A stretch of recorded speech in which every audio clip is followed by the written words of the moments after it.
आदाब। दो रुख में आपका इस्तकबाल करते हैं, मैं हूं आपके साथ सना वारिस। कर्नाटक में कई माह से जारी हिजाब तनाजे के बाद अब एक और तनाजे ने जन्म लिया है। ये तनाजा श्रीमद् भगवत गीता को स्कूली निसाब में शामिल करने को लेकर शुरू हुआ है। दरअसल गुज़िश्ता दिनों कर्नाटक के वजीर तालीम बीसी नागेश ने कहा कि सरकार स्कूली निसाब में श्रीमद् भगवत गीता को शामिल करने पर गौर ख्वास कर रही है। इन्होंने कहा कि इसके लिए जल्द ही एक कमेटी भी तश्कील दी जाएगी। इस ऐलान के साथ ही कर्नाटक में मुखालिफत की शुरुआत हो चुकी है। कांग्रेस इस फैसले की मुखालिफत कर रही है, तो वहीं सोशल मीडिया पर इस फैसले की मुखालिफत और हिमायत में लोग अपनी अपनी राय जाहिर कर रहे हैं। नाज़रीन, ऐसा नहीं है कि इस फैसले के बारे में गौर ख़ौस करने वाली रियासत सिर्फ कर्नाटक ही है। इससे कबल गुज़िश्ता हफ्ते ही गुजरात की बीजेपी सरकार ने नई तालीमी पॉलिसी के तहत साल 2022 और 23 में 6 से 12वीं जमात के निसाब में गीता को शामिल करने का फैसला लिया है। यह ऐलान गुजरात विधानसभा में किया गया। नाज़रीन, आपको याद होगा कि इससे पहले हिजाब मामले में मजहबी पहचान को हटाने पर जोर दिया गया था। आज इसी मौजू पर जानेंगे दो खास मेहमानों से उनका रुख। प्रोग्राम दो रुख में दो खास मेहमान हमारे साथ जुड़ रहे हैं, जिनका तारुफ करा दें। शुभेंदु शेखर अवस्थी साहब स्पोक्स पर्सन हैं, भारतीय जनता पार्टी के हमारे दरमियान मौजूद हैं, आपका इस्तकबाल करते हैं। साथ ही साथ के रहमान खान साहब कद्दावर लीडर कांग्रेस के हमारे दरमियान मौजूद हैं, आपका भी इस्तकबाल करते हैं खास प्रोग्राम दो रुख में। सबसे पहले शुभेंदु शेखर अवस्थी साहब, आपके पास मैं आना चाहूंगी कि मजहबी किताबें स्कूली निसाब में शामिल की जाएंगी, इसके पीछे भारतीय जनता पार्टी की सरकार की मकासद क्या है? देखिए, स्कूल सिलेबस में गीता को लाना, उसका मुख्य पर्पस यही है कि उसके वैल्यू और उस जो वैल्यूज हैं गीता में बताई गई हैं बच्चों को मॉरल प्रैक्टिस में लाना चाहिए। और वो एक भारत में जो एक बच्चा पढ़ रहा है उसको ये मालूम होना चाहिए कि उसको कैसा जीवन को जीना है, और गीता उसके लिए सबसे अच्छी पुस्तक है। और गीता को महज धर्म से नहीं जोड़ना चाहिए। गीता एक जीवन को किस तरीके से जिया जाए ये दर्शाता है, उसमें उसका वर्णन है। तो इसको आप कहीं धार्मिक भावनाओं से ना लेते हुए जिस तरीके से आज के बच्चे हैं उनको मालूम होना चाहिए इंडियन कल्चर के साथ यहाँ की इंडियन आर्ट और यहाँ पे इसकी इंडियन हिस्ट्री, तो ये तीनों चीजें गीता को पढ़ाने से पूरी होती हैं। बच्चों को मॉरल एजुकेशन का जो चैप्टर है, और खासकर असेंबली, जब स्कूल में मॉर्निंग में प्रेयर होती हैं और असेंबलीज होती हैं, उस समय पर स्टोरी टेलिंग ये भी एक बहुत बड़ी तरीका है बच्चों को सब समझाने का। हमने जिंदगी भर अपने स्कूलों में जहाँ पे हम लोग पढ़ के आए हैं वहाँ पर ये देखा है। हमने मदरसों में कुरान को इस तरीके से पढ़ते हुए देखा है। हाँ। इसी तरीके से हमने कॉन्वेंट स्कूलों में इसी तरीके से बाइबल को पढ़ाते हुए देखा है। परंतु कभी हमने मदरसों में कुरान को नहीं ऑब्जेक्शन किया। हमने कभी कॉन्वेंट स्कूलों में बाइबल को ऑब्जेक्शन नहीं किया। पर जब अब गीता की बात आती है तो सब जगह से लोग ऑब्जेक्शन करने की तैयारी करते हैं। ठीक, मेरा कहना है इसको एक धार्मिक पुस्तक न मानते हुए इसको एक तरीके से कैसे जीवन को जिया जाए उसकी मोरल और उसकी वैल्यूज को बच्चों में आना जरूरी है। ठीक है, भारतीय जनता पार्टी का कहना है कि श्रीमद् भगवत गीता को सिर्फ और सिर्फ मजहबी किताब नहीं बल्कि जिंदगी को गुजारने के तरीके और सलीके को सिखाती है किताब। इस पर बहस करनी चाहिए, उस पर बात करनी चाहिए। अब आते हैं कांग्रेस की तरफ। के रहमान खान साहब हमारे साथ जुड़े हुए हैं। के रहमान खान साहब, इन्होंने तो बताया कि इसके पीछे मकासद क्या है, कि मोरल वैल्यूज वो चाहते हैं कि बच्चे सीखें, और श्रीमद् भगवत गीता एक ऐसी किताब है जिसे धार्मिक किताब से या मजहबी किताब से जोड़कर नहीं देखना चाहिए। ये मोरल वैल्यूज को सिखाती है, जिंदगी के जीने के तरीके को सिखाती है। अब ये बताइएगा कि कांग्रेस को आखिर इस पर अपोज क्यों है? देखिए, कांग्रेस ने कभी इसे अपोज नहीं किया। यह गलत बात है। कांग्रेस ने गीता हो या कोई और मजहबी किताब से मॉरल वैल्यूज सिखाने का किसी को अपोजिशन नहीं होना चाहिए। गीता एक मुक़द्दस किताब है, हम सब उसकी सम्मान करते हैं। वो एक और उससे मॉरल वैल्यूज होते हैं। और जैसा कि अभी अवस्थी साहब ने कहा कि मदरसों में कुरान पढ़ाया जाता है, मदरसों में वो कुरान पढ़ाने के लिए मदरसे होते हैं और दूसरे के लिए। और जैसा कि क्रिश्चियन स्कूल कॉन्वेंट में बाइबल पढ़ाया जाता है, बाइबल कॉन्वेंट में भी पढ़ाया जाता है। और गीता भी पढ़ाने में कोई ऑब्जेक्शन नहीं है, ठीक है। मगर इसको कंपलसरी नहीं बना सकते आप। जब कॉन्वेंट में भी बाइबल पढ़ाई जाती है तो it is only for Christian students. मदरसे में अगर कुरान पढ़ाया जाता है तो it is only for Muslim students. No religious thought can be impose on any other person. जहाँ तक मॉरल एजुकेशन की बात है, जी। गीता भी अच्छी किताब है, गीता में भी मॉरल एजुकेशन मिलता है और गीता से भी नसीहत मिलती है, इसमें कोई दो शक नहीं। बिल्कुल। इसी तरह की ये प्रेज्यूम करना है कि गीता ही से ही मॉरल एजुकेशन मिलती है और दूसरे धर्म ग्रंथ जो हैं वहाँ से मॉरल एजुकेशन नहीं मिलती, ये भी गलत राय है। यानी अब गुरु ग्रंथ साहब है, जी। बाइबल है, कुरान है और बुद्ध मजहब की मुक़द्दस किताबें हैं, जैन मजहब के मुक़द्दस किताबें, ये सब मुक़द्दस किताबें हैं। ये सब मॉरल टीचिंग ही देते हैं और कुछ नहीं देते। ये जब मुक़द्दस रिलीजन ही है कि इंसान को रेगुलेट करने के लिए, अलग अलग रिलीजन हम मानते हैं, अलग बात है, मगर हर रिलीजन का मेन मकसद है कि इंसान के ह्यूमन बीइंग के डे टू डे लाइफ को ये सब रेगुलेट करते हैं। ठीक है। तो इसलिए कि ये कहना कि सिर्फ एक ही किताब है जो मॉरल एजुकेशन देती है और दूसरी किताबें मॉरल एजुकेशन नहीं देते, ये सही नहीं। आप सब कुछ इंट्रोड्यूस कीजिए। हम कांग्रेस ने यही कहा है कि सब किताबों को वही इम्पोर्टेंस दीजिए। आप ऐसा मत कीजिए कि एक ही किताब को मुकद्दस बना के दूसरों किताबों को क्या दर्जा देना चाहते हैं। ठीक है। शुभेंदु शेखर अवस्थी साहब, आपने के रहमान खान साहब को सुना, उन्होंने कहा कि सिर्फ और सिर्फ श्रीमद् भगवत गीता पर जोर देकर भारतीय जनता पार्टी क्या दिखाना चाहती है, और साथ ही उन्होंने कहा कि आप कंपलसरी नहीं कर सकते। ये बात तो आप किसी पर थोप नहीं सकते, आपको चूज करने का रखना चाहिए, एक ऑप्शन देना चाहिए बच्चों को कि जैसे स्कूलों में हम जाते हैं तो कई सारे लैंग्वेज रहते हैं, तो आप इस लैंग्वेज के बजाय आप दूसरी लैंग्वेज पढ़ सकते हैं। तो इस तरह का कंपल्जन नहीं होना चाहिए, कांग्रेस का ये कहना है। क्यों? तो बहुत हद तक तो सही बात है ना ये। नहीं सना, कैसे सही बात है? यदि कोई भी पुस्तक, चाहे कुरान हो, चाहे वो गुरु ग्रंथ साहब हो या बाइबल हो या गीता हो, यदि बच्चे को सही चीज बता रहा है तो रहमान साहब को या कांग्रेस को इसमें परेशानी क्या है? ये अच्छी बात यदि गीता से बताई जा रही है, वो चाहे किसी भी धर्म का बच्चा हो, तो उसको क्या अच्छी चीज अच्छा नहीं होगा उसके जीवन में? तो यहां जो इनका एक बहुत बड़ा माइंड ब्लॉक है कांग्रेस का, और कांग्रेस में जो हमारे प्रवक्ता जी का कहना है कि गीता ही क्यों ऑप्शन है। मेरा ये कहना है कि यदि गीता, उन्होंने कहा कि गीता बहुत अच्छी पुस्तक है, बहुत अच्छा मॉरल आएगा, तो सभी धर्मों को क्यों नहीं पढ़ना चाहिए? उनको क्यों नहीं पढ़ना चाहिए, सीखनी चाहिए? और मैं यही कह रहा हूं कि यदि गीता से इतनी फायदे हैं, उसको ये सब लोग पॉलिटिकल बना रहे हैं, उसको एज अ मॉडल बच्चों को, जो एक बच्चा को पढ़ना चाहिए, बच्चे को जीना चाहिए, बच्चे को समझना चाहिए, वो चाहे किसी भी जाति का हो, किसी भी धर्म का हो, किसी भी राज्य का हो, या फिर किसी राष्ट्र का ही क्यों ना हो, यदि उसका उत्थान होता है तो उसमें तो सिर्फ एक ही किताब नहीं है ना, कहना है दूसरे धर्मों की भी किताबें हैं ना शुभेंदु साहब। यही तो रहमान खान साहब का कहना है। कहाँ आ गया कि आप हर किताबों से सीखते हैं ना। मोरल एजुकेशन तो तमाम धार्मिक किताबें देती हैं। मॉरल एजुकेशन में गीता को अडॉप्ट किया गया है अभी, और स्कूलों में उन्होंने कहा कि हम गीता को पढ़ाएंगे। उसका कोई निगेटिव हो तो आप बताइए कि गीता में ये चीज कही गई जो बच्चों को यदि कभी पढ़ाया जाएगा और दूसरे धर्म के बच्चों को पढ़ाया जाएगा तो बहुत गलत हो जाएगा।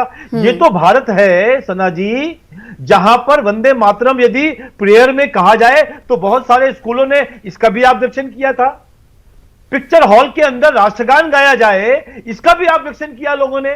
तो आप कुछ भी करोगे, ऑब्जेक्शन तो आना ही है। मेरा यह कहना है कि इसमें राजनीति नहीं करनी चाहिए, इसमें धर्म की बात नहीं करनी चाहिए। यदि कोई भी किताब हो, चाहे वो गीता ही क्यों ना हो, चाहे वो कुरान ही क्यों ना हो, उससे यदि किसी बच्चों का भला होता है तो उसको उसकी तो भारतीय जनता पार्टी का ये कहना है कि अगर मोरल एजुकेशन किसी धार्मिक किताब से बच्चों को मिलता है तो इस पर सियासत नहीं करनी चाहिए। रहमान खान साहब, नहीं बिल्कुल, मैं उनसे इत्तेफाक करता हूं। और ये तो अच्छी बात हुई ना कि दूसरे मजहब में क्या है, अगर तीसरे मजहब के लोग उसको पढ़ते हैं तो अच्छी बात है ना। वो तो जान पाएंगे ना कि इस किताब ने क्या कुछ कहा है और हमारी किताब में इस बारे में क्या कुछ कहा गया है। यही बता रहा हूं। मैंने कहा, ये अवस्थी साहब ने और कुछ कह रहे हैं। हाँ। मैंने ये कहा कि पूरे हमारे बच्चों को अब अगर आप खाली गीता पढ़ाएंगे और दूसरे बच्चों को किसी तरह से मालूम होना चाहिए कि कुरान भी मॉरल एजुकेशन देता है, गुरु ग्रंथ साहिब भी मॉरल एजुकेशन देते हैं, बाइबल भी मॉरल एजुकेशन देता है, तो ये कब मालूम होना चाहिए हमारे बच्चों को? कहां से सीखेंगे वो? ये सवाल हमारे पास है। यानी कि ये माना हुआ है, गीता एक मुक़द्दस किताब है और एक मजहबी किताब भी है उसके साथ साथ। उसके ये आस्था है बहुत से। अब कुरान एक मजहबी किताब है, उतनी जितनी आस्था मुझे है कुरान में, मैं नहीं एक्सपेक्ट करता कि उतनी ही आस्था एक मेरे हिंदू भाई रख सके। वो गीता में रखते हैं, रामायण में रखते हैं, महाभारत में रखते हैं, रखना जरूरी है जी। उनसे लेसन वो लेंगे, हम कुरान से लेंगे, गीता भी सीखेंगे, कुरान भी सीखेंगे, गुरु ग्रंथ सीखेंगे। ये होना चाहिए इंडियन कल्चर। तो इंडियन कल्चर क्या दर्शाता है आपने सुना शुभेंदु शेखर अवस्थी साहब। अगर बच्चा श्रीमद् भगवत सीखता है स्कूलों में तो उसे कुरान का लेसन भी देना चाहिए, उसे गुरु साहिब ग्रंथ भी पढ़ाना चाहिए, ये कहना है रहमान खान साहब का। तो बच्चे अगर सीख रहे तो सारी चीजें सीखें, ये भी तो अच्छी बात है ना। हाँ बिल्कुल सुना, आप बिल्कुल ठीक कह रहे हो। क्योंकि रहमान साहब ने ऑब्जेक्शन ना करते हुए, क्योंकि वो जानते हैं कांग्रेस के लोग और कांग्रेस के पॉलिटिकल पार्टी, सिद्धरामैया जी ने खुद कहा कि उनको कोई ऑब्जेक्शन नहीं है, गीता को पढ़ाना चाहिए। और उन्होंने अभी जो उनका एक इंटरव्यू में देख रहा था, रहमान खान साहब भी ऑब्जेक्शन नहीं कर रहे हैं ना। शुरू में जो उन्होंने पहला लफ्ज कहा कि वो अपोज नहीं कर रहे, उनको वेलकम करना चाहिए जो इन्होंने वेलकम तो वो कर रहे हैं गीता को। पहला चीज है कि ये वेलकम का रहमान खान साहब ने भी तो कहा मैं अपोज नहीं करता, मैं मुखालिफत नहीं करता, लेकिन दूसरे मजाहिब की किताबों पर भी ध्यान देना जरूरी है। अगर बच्चे सीख रहे हैं तो सारी चीजें सीखें। कुछ और धर्म की भी किताबें हैं और तो क्या शामिल करेगी बीजेपी सरकार उन्हें? उसके लिए भी उनको एप्लीकेशन देनी चाहिए, सरकार को कहना चाहिए कि इस धर्म के भी कुछ पुस्तकें और भी लानी चाहिए। शायद मेरे को ऐसा लगता है सना, यदि हमारे बच्चों को कुरान और गीता दोनों का ज्ञान होगा तो वो समझ पाएंगे कि क्या कुरान में लिखा है और क्या गीता में लिखा है। यदि हिंदू लोगों को कुरान के विषय में मालूम हो गया कि ये ऐसी उन्होंने क्या किस विषय पर लिखा जा रहा है और क्या कहा गया है, इसी तरीके से मुस्लिम समाज के बच्चों को यदि गीता भी मालूम होगा तो हम एक बड़े अच्छे रास्ते पे जा पाएंगे, मेरा ऐसा मानना है। इसलिए पुस्तकों में धर्म की राजनीति ना करते हुए हमको कहते हैं कि जिस भी पुस्तकों में धर्म की कोई भी पुस्तक यदि अच्छी है और बच्चों को सही राह दिखा रही है तो उसको आगे बढ़ने को लेके जा रही बच्चों को साथ में ये भी होना चाहिए। कुछ ऐसी पुस्तकें हैं जो बच्चों को माइंड उसको ब्लॉक करती हैं, उनको नहीं हम अवॉइड करना चाहिए। वो किस जनरेशन में लिखी गई थी और उस जनरेशन में और आज के जनरेशन में फर्क है। तो मेरा ऐसा मानना है कि यदि हम इस तरीके से कुछ भी एजुकेशन में लाएंगे, मोरल एजुकेशन में, बच्चे समझेंगे, इंडियन कल्चर को समझेंगे और गंगा और यमुना की जो एक मशवरा दिया है भारतीय जनता पार्टी ने कि अगर आपको दूसरी मजाहिब की किताबों को शामिल करना है स्कूली निसाब में तो आपको एप्लीकेशन देना चाहिए, दरखास्त देना चाहिए। यहाँ मैं आता हूँ, एप्लीकेशन देने का सवाल ही पैदा होता है। ये गवर्नमेंट का प्रपोजल है, ना कि पब्लिक का या कोई एप्लीकेशन दिया गया है, ना ये न्यू एजुकेशन पॉलिसी में इसका जिक्र है कि गीता को पढ़ाया जाए। कल्चर की बात की गई, नथिंग एल्स। बिकॉज मैंने पार्लियामेंट में कहा है, I have express the same apprehension which the government may use the new education policy to spread a particular mindset, a particular thought, and that is coming true today because why government is introducing. I am talking. I have no objection. I know Gita. I have learned Gita. I have learned Ramayana. I respect they are very valuable moral books. At the same time, you are trying to segregate. अब application के वही government को चाहिए था कि वो government जब एक सेक्युलर गवर्नमेंट होती है, एक ड्यूली कॉन्स्टिट्यूशनली क्रिएटेड गवर्नमेंट होती है, तो उसका ये मकसद नहीं है। When we have accepted the basic principle of our constitution is secularism, सबके साथ एक ही सुलूक किया जाना चाहिए, सब धर्मों के साथ एक ही सुलूक रहता है। हमारी डाइवर्सिटी में स्ट्रेंथ है, हमारी डाइवर्स कल्चर है, वही हमारी स्ट्रेंथ है। अब इससे जरिए से आप ये डाइवर्सिटी को ब्रेक करना चाहते हैं, जी। तो वो नहीं होना चाहिए। आपने सही कहा। हाँ। उन्होंने भी सही कहा कि कुरान को पढ़ना चाहिए। हाँ। बाइबल को पढ़ना चाहिए, गुरु ग्रंथ साहब को पढ़ना चाहिए। तो ये इनिशिएटिव एप्लीकेशन से नहीं होता जी, ये इनिशिएटिव गवर्नमेंट की जिम्मेदारी है। गवर्नमेंट, शुभेंदु शेखर अवस्थी साहब, ये सरकार को, गवर्नमेंट को, हुकूमत को ये देखना है कि वो सबको बराबर शरीक करती हैं या नहीं करती हैं। जो आपने मशवरा दिया था के रहमान खान साहब को कुछ देर पहले कि अगर वो चाहते हैं या कांग्रेस चाहती है कि दूसरी मजहबी किताबों को शामिल किया जाए तो एप्लीकेशन क्यों देना? जो सरकार ने अभी फैसला लिया है श्रीमद् भगवत गीता को निसाब में शामिल करने का, उस पर कोई एप्लीकेशन थोड़ी ना दिया गया है, वो तो गवर्नमेंट ऑर्डर है। देखिए सबसे पहला हमने ये कहा कि गीता को शामिल किया गया है, ये एक बहुत अच्छी बात है। अब यदि एजुकेशन की जो नहीं, गवर्नमेंट ऑर्डर है ना, इस पर जवाब दीजिए। हाँ, मैं इसीलिए कह रहा हूँ नेशनल जो एजुकेशन पॉलिसी है 2020 वाली, उसको यदि ध्यान से देखा जाए तो उसमें एक बहुत स्ट्रांगली कहा गया है कि बच्चों को इंडियन आर्ट और इंडियन कल्चर के विषय में जानकारी होनी चाहिए और उसको नहीं, आप फिर बात को घुमा रहे हैं। शुभेंदु शेखर अवस्थी साहब, आपने कहा कि अगर दूसरे मजाहिब के लोगों को ये लगता है कि उनके मजाहिब की किताबें भी स्कूलों में या स्कूली निशाब में शामिल की जाएं तो उन्हें आवाज उठाना होगा एप्लीकेशन के जरिए। अब इस पर जवाब आया है रहमान खान साहब का कि एप्लीकेशन क्यों देना? क्या आपने एप्लीकेशन दिया था? ये नहीं दिया था ना, गवर्नमेंट ऑर्डर था। बिल्कुल, तो यहाँ पर तो आप डिफरेंशिएट कर रहे हैं ना। अभी इन्होंने कहा रहमान सना जी, इन्होंने कहा रहमान साहब ने कि उन्होंने पार्लियामेंट में इस इश्यू को उठाया, उसको उठाइए कि भैया गीता को आपने कहा है, हमारी किताब कुरान को भी लाइए। मेरा ये कहना है कि गीता को लाना खराब नहीं है, और भी कुछ लाना है तो उसके लिए आपको बताना पड़ेगा। और यदि सरकार गवर्नमेंट नहीं देखती है क्या? हो सकता है कि अभी सरकार की आंखों पर पट्टी है क्या? शुभेंदु शेखर साहब, क्या चीज सरकार की आंखों पर पट्टी है क्या? नहीं ना, नहीं, आंखों की पट्टी नहीं है। देखिए सना जी, ऐसा मत बोलिए। तो बताना क्यों पड़ेगा? यही तो के रहमान खान साहब ये कह रहे हैं कि हमें हुकूमत को बताने की क्यों नौबत आनी पड़ेगी? इंडियन कल्चर ऐसा क्या है कुरान जब इंडियन कल्चर पोर्ट्रेट कर रहे हैं, आप सब बच्चों को सिखाने की बात कर रहे हैं, तो सरकार को क्यों बताने की जरूरत है? सरकार को तो सब कुछ पता होता है। यही बात रहमान खान साहब दोहरा रहे हैं। सब कुछ पता होता है, उसके बावजूद भी जब सरकार को सब कुछ पता होता है और उसके बाद भी बहुत सारे लोग उन सब विषयों को लेकर कोर्ट में भी जाते हैं। तो क्यों जाते हैं? क्योंकि सरकार के उस विषय पर वो तैयार नहीं होते हैं। अभी भी एक मैटर आया जिस पर लोगों ने कहा कि हाई कोर्ट का डिसीजन हो सकता है, पर हमने एक्सेप्ट नहीं किया, हम सुप्रीम कोर्ट में जाएंगे, इसलिए कोर्ट बना है। यदि ऐसा लगता है आपको भी कि इसको भी, ये विषय भी इसमें लाना जरूरी है, तो कोर्ट में जाइए। सरकार ने रहमान खान साहब, अदालत का दरवाजा खटखटाइए। ये बीजेपी आपको मशवरा दे रही है कि आगे अगर आपको कोशिशें करनी है तो अदालत तक आप जा सकते हैं। मैं बड़े अफसोस के साथ ये बात करना चाहता हूँ हमारे दोस्त शुभेंदु शेखर साहब से कि ये कोर्ट को जाने का सवाल उस वक्त पैदा होता है जब आप इम्प्लीमेंट करेंगे। अब बातचीत हो रही है। हमारा मानना है कि हम एक कॉन्स्टिट्यूशनली फ्रेम गवर्नमेंट हैं, हम कॉन्स्टिट्यूशन पे सरकारें चलाते हैं और हमारा कॉन्स्टिट्यूशन कहता है किसी एक के मजहबी वैल्यू को हम दूसरों के ऊपर फोर्स नहीं कर सकते, नहीं ले जा सकते। वो कॉन्स्टिट्यूशनली सही बात है।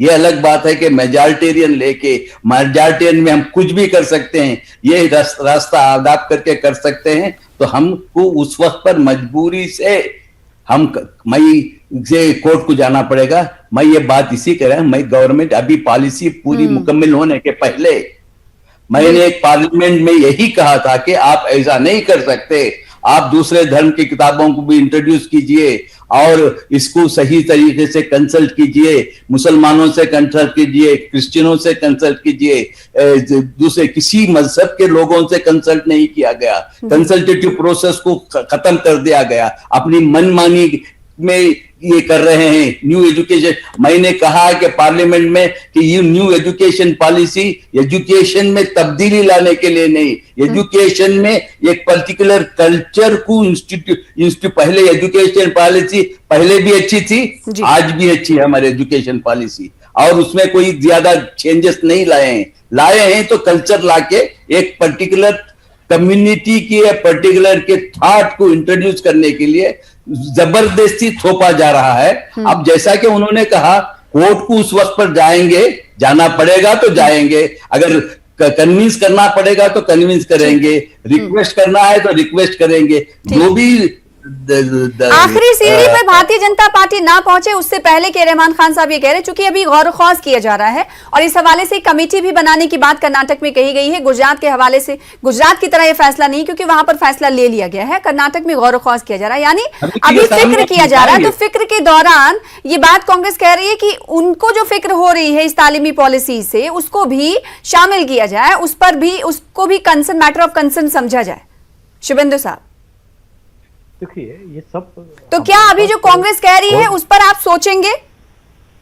बिल्कुल सोचना चाहिए, और सोचना चाहिए सभी नहीं, सरकारों को सोचेंगे कि सोचना नहीं? चाहिए। मैं किसी एक के लिए नहीं कह रहा, सभी सरकारों को सोचना चाहिए। और रहमान साहब को मैं बता देता हूं, पिछले 70 सालों में एक बार भी कभी भी इस तरीके की मोरल साइंस को बच्चों को बताने के लिए, इंडियन कल्चर को समझाने के लिए है हमने पहल नहीं की थी। ये पहली बार करी गई है। इसमें गीता हो, चाहे वो कुरान हो, चाहे और कोई गुरु ग्रंथ साहब हो, ये जरूर होना चाहिए, बच्चों को बताना चाहिए।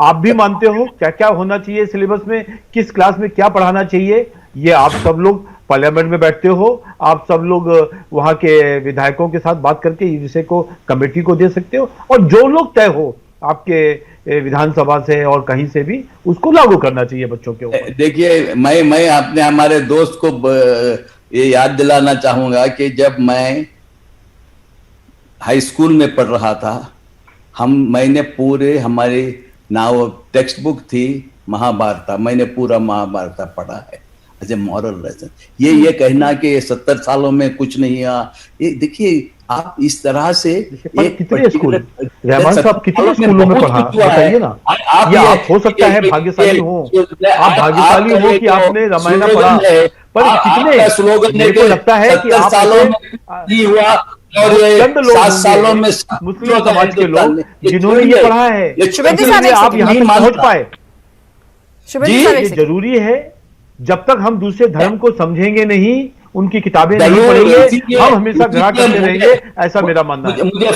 मुझे फख्र है कि मैं हिंदू रिलीजन को मैं जानता हूं, समझा हूं, मुझे फख्र है। मगर ये कहना है कि दूसरे है इस तरह से 70, और ये बात के 70 सालों में कुछ नहीं हुआ, कुछ नहीं, ये आपका एक स्लोगन बन गया है। लोग अब तमाशा समझ गए, 70 सालों में हिंदुस्तान कुछ नहीं हुआ, 7 सालों में पूरा हिंदुस्तान नया बन गया। ये छोड़िए, ये कब तक बोलते रहेंगे आप? तो इस 7 सालों में कुछ कांग्रेस को कुछ नया दिख रहा है? में हम डिस्कस कर लेंगे रहमान खान साहब, पर ये 7 सालों में भारतीय जनता पार्टी की सरकार में कुछ नया दिख रहा है आपको? कुछ नहीं दिख रहा। मैं हकीकत से बोलता हूं, मैंने कहा कि ये जो मैं बता रहा हूं, आप पार्लियामेंट के जाके देखिए कि मेरी स्पीच की है, उसमें कहा है कि मैंने एक draft constitution, draft new education policy which was prepared by the RSS, I have shown the book, and that draft and the new draft policy which has been supposed to be prepared by expert, there is actually replica what is available RSS Nagpur में बनी हुई किताब, और मैं parliament दिखाया हूं। मेरे ऊपर अगर वो गलत होता तो मेरे पास कंटेम्प्ट प्रोसीडिंग ले सकते थे, मैं बताया हूं पार्लियामेंट में। तो अब ये माना जाए क्या शुभेंदु साहब, कांग्रेस ने जो ऐतराज जताया है उस ऐतराज को पर ध्यान देगी सरकार, कर्नाटक सरकार? देखिए, मेरा तो एक ही बात कहना है सना जी, आज के आपके चैनल के माध्यम से, गीता एक अच्छी पुस्तक है, इसके ऊपर कोई डाउट नहीं। धार्मिक, देखिए धार्मिक पहचान से भारतीय जनता पार्टी को बड़ी परेशानी है, लेकिन धार्मिक किताबों से परेशानी नहीं है। धार्मिक पहचान, जब हिजाब लगाकर लड़कियां तालीम हासिल करना चाहती, तब आप वहां पे कहते हैं कि हिजाब अलाउ नहीं होना चाहिए, सब एक सा दिखें। और जब कांग्रेस ये कहती है कि जब सब एक सा दिखे और एक सी मुख्तलिफ किताबें अगर पढ़ना चाहें, तो उस पर आपकी राय कुछ सामने नहीं निकल कर आ पाती है। शुभेंदु साहब, देखो, मैं एक बात कह रहा हूं कि आप हिजाब को जबरदस्ती ला रहे हो इस विषय के ऊपर।